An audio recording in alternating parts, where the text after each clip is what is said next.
नमस्कार दोस्तों, स्वागत है आपका सीधी बातों में। मैं हूं परमात्मा सिंह।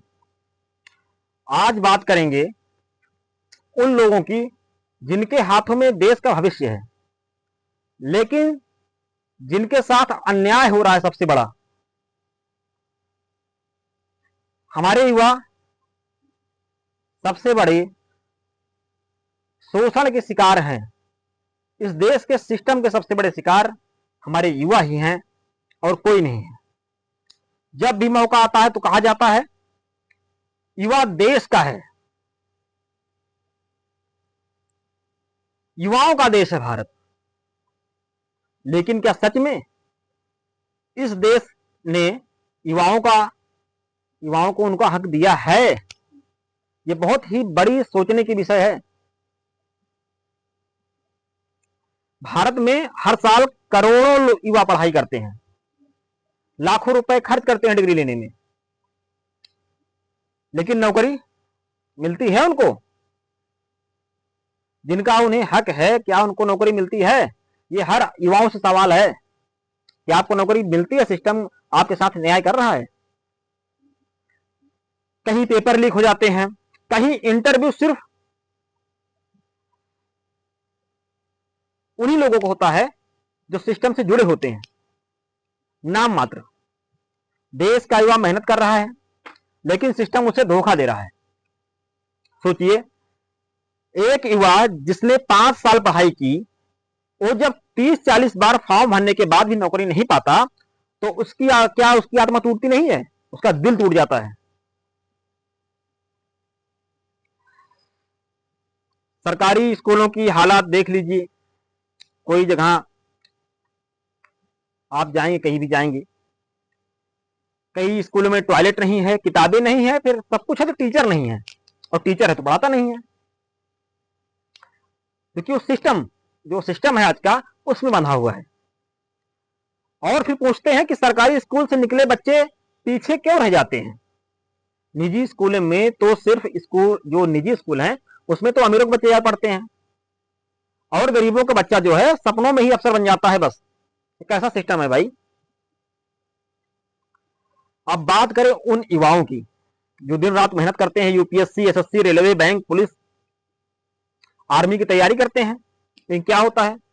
परीक्षा के दिन आते हैं, परीक्षा का दिन आता है, लोग ट्रेनों में भर भर के कैसे भी सीट ना मिलने पर भी खड़े होकर, दिन रात बिताकर, स्टेशनों पर सोकर, रोड फुटपाथ पर सोकर पेपर देने पहुंचते हैं। जेब में पैसा हो या ना हो, युवाओं के पास कर्ज लेके जाते हैं, लेकिन पेपर देने पहुंचते हैं, क्योंकि भाई बेरोजगार है। लेकिन क्या होता है? होता क्या है? पेपर लीक होता है। क्या? Paper leak. सालों की मेहनत, रातों की नींद, माता पिता की उम्मीद, सब चंद पैसों के लालच में सिस्टम वाले उड़ा देते हैं। और फिर सरकार कहती है हम जांच करेंगे, सरकार कहती है हम जांच करेंगे, लेकिन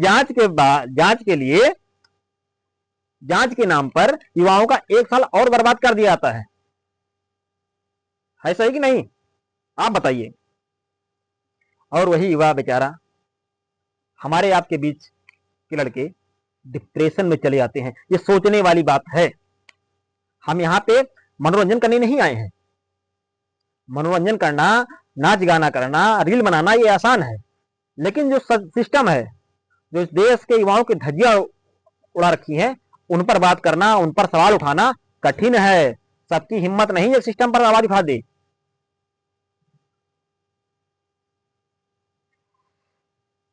पेपर लीक होने के बाद जब सड़कों पर युवा निकलते हैं नौकरी मांगने, अपने हक के लिए लड़ने, तब उन्हें क्या कहा जाता है? अराजक। लाठियां चलती हैं, एफआईआर होते हैं, और कहा जाता है ये पढ़ने वाले बच्चे नहीं हैं, ये सब उपद्रवी हैं। क्या लोकतंत्र में अपनी आवाज उठाना जुर्म है? ये आप बताइए। क्या लोकतंत्र में अपनी आवाज उठाना जुर्म है? ये हम नहीं, आपको भी सोचना चाहिए, क्योंकि आने वाली आपकी पीढ़ी उसी सिस्टम में जाके फंसने वाली है। याद रखना, हम नहीं आवाज उठाएंगे, आप नहीं उठाएंगे तो कौन उठाएगा आवाज? हर युवा को समझना होगा, हर युवा को समझना होगा, उनके माँ बाप को समझना होगा। जब तक हम बटे रहेंगे जाति धर्म पर, भाषा पर, तब तक यह सिस्टम हमें दबाता रहेगा, कुचलता रहेगा। एकजुट होइए, मुद्दा उठाइए, रोजगार के लिए लड़िए, शिक्षा और परीक्षा जो है ईमानदारी से हो, ईमानदारी का विषय है ये। सरकार से सवाल पूछना गुनाह नहीं है, ये हमारा अधिकार है, लोकतंत्र की असली ताकत है। अगर आप भी इस अन्याय के खिलाफ खड़े हैं तो इस वीडियो को शेयर कीजिए, लाइक कीजिए, कमेंट करके हमें बताइए कि आपके राज्य में युवाओं के साथ कौन कौन से मुद्दे हैं जिनको सरकार इग्नोर कर रही है। कोई भी सरकार हो, सरकार कोई भी हो, चाहे जो चल रही है इसके पहले सरकारें हैं, सब में यही दिक्कत है कि युवाओं पर कोई बात करने वाला नहीं है, युवाओं पे कोई बात करने वाला नहीं है।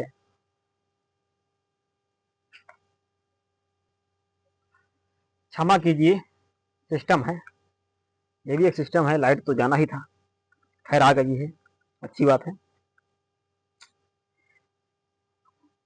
तो भाई हमें बस यही रिक्वेस्ट है कि युवा लोग एक हो जाएं।